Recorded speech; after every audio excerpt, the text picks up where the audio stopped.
Michael, I have a question for you now. Yes. Now you have been in just about every series, every series of the franchise. You've been in more episodes than any other actor or performer in the series. How have you? And you've played the character for so long. How are you able to keep focus and keep the character going? You know, time after time and effort. Sorry, did you say time after time?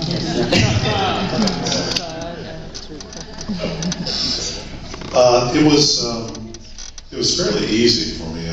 The character was started out to be a blank slate, basically. They just had a script with the one word says "Wharf" on it, and that was it.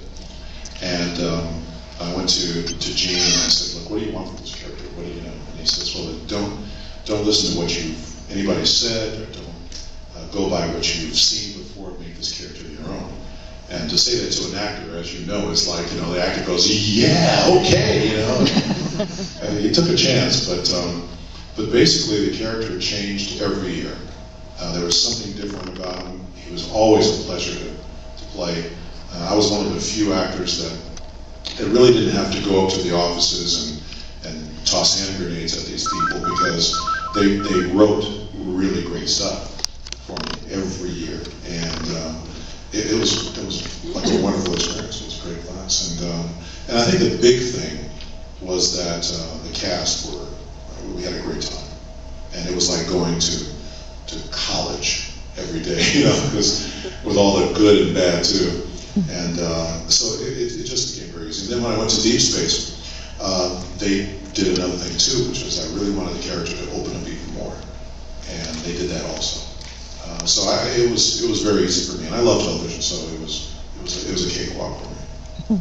Okay. Another question for Mr. Meyer.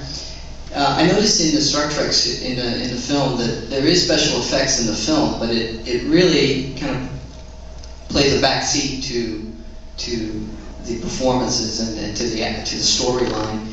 Did you try to have the special effects but kind of minimalize it so that it didn't take over the I think it's fair to say I'm more interested in people than anything else. I'm more interested in heroes than superheroes. I'm somewhat flat-footed in that regard, and I suspect that the Star Treks with which I've been involved are the most earthbound in sensibility. That's sort of where I'm coming from. I'm tired of movies that end in the word man. Superman, Spider-Man, Batman, Iron Man, Garbage Man. I would just like to, see people fumbling around. And the nice thing about Star Trek is that Star Trek is really all about people. It doesn't matter whether they are technically supposed to be from other worlds or not, illegal aliens. At the end of the day, it's people, and that's what interests me. So there's a lot of it's relationship driven in terms of not just between the cast, but also between the bad guys that are coming in. Yes, and sometimes it's tough to figure out who the bad guys are sometimes. Just like life. Okay, thank you. Michael, another question for you. Now I understand that you have ridden with the Blue Angels and the Thunderbirds. Yes. Now I'm not going to ask you which one you enjoyed the best, because I know that your answer's going to be on that one. So I will ask you, what was your experience when you flew with the Thunderbirds? It was pretty amazing. In fact, it was because of Star Trek and all this, all these kind of childhood dreams have come true. And I flew up to Sacramento, Travis, and got out my T-33, and I think I'm pretty cool. And the guys took very good care of me, and it was an amazing flight. We took off from Travis, went over to the coast, and we did all the maneuvers that the Blue Angels do, the solos. And then we're sitting there, and he says, "Well, what do you want to do now?" And I go, "Well, what about the Golden Gate?" And so we went south. He called in, and we went south, and we flew around the Golden Gate Bridge.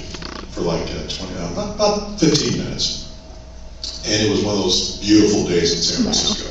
And we were here in this jet, you know, and we're flying around. And I didn't realize this, but when we were flying back, he says, you know, I'm going to have to, the guy said, his name is Major.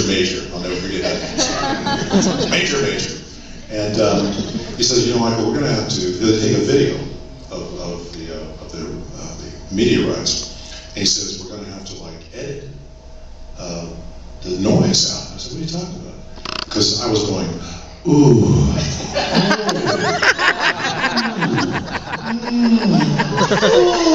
And, you know, it was like, he says, we can't have that. That's not gonna work, you know. And, but that was probably the most fun. The Blue Angels was a good ride, but this was spectacular. Thunderbird was better. It was spectacular. Excellent answer. And I think since I'm a pilot, I can fly most of the time, and I was in vertical most of the time, and also the Michael Dorn vertical roll, and, which was incredible. So I know, but it was a great time. But not only that, I had a chance to fly with the Okies. In fact, we did dogfighting and air refueling. You got to call them. Yeah. Off in the movie theater. I thought I turned it on. And that was another incredible thing. I mean, we took off and we flew. There was 4 of us, and we did air refueling. Then we did a 2v2 dogfighting, and it was spectacular. And then I flew a B-1 bomber, left seat out. I forgot where it was now, and also the Fresno Air National Guard. So you've had some contact with the Air Force and the military. How do you look at like the military and the crew on the Star Trek Enterprise in terms of the similarities? Because although the crew is military, but they're more of an exploratory type military. But they have a lot of similarities. What are some of the similarities that you would think you saw? I mean, the only similarity that I really saw between the two was the idea of sort of Picard is the captain of the ship, but he is not the dictator. I mean, he basically do what he says, but he also looks for people to say what they feel, say what they what do you think? What do you think? And of course, he asks me and. I only want to kill things. I was like, Mr. Worf, what do you think about these here? Kill them, sir. No, Mr. Worf. And that's the kind of thing that people were telling me as I was interacting with the military. Is they said that's the way that it is, and that's the way they would like it to become more. Is not the dictatorship, but more like everybody pitches in and it's a team. And whereas the original show, I mean, Kirk was the guy, and he basically made the decisions, and that was Gene's doing also. He wanted to change it all, and he's very much involved with the military. So, but that's the differences that I saw.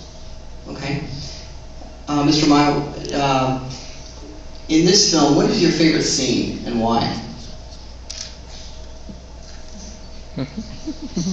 I think my favorite scene is an exchange between Spock and Valeris very early on in the movie, where she's trying to tell him something and he can't hear it. She's sending a signal of considerable distress and confusion, and he's blind to it. And I think it's a well played, well written, well directed.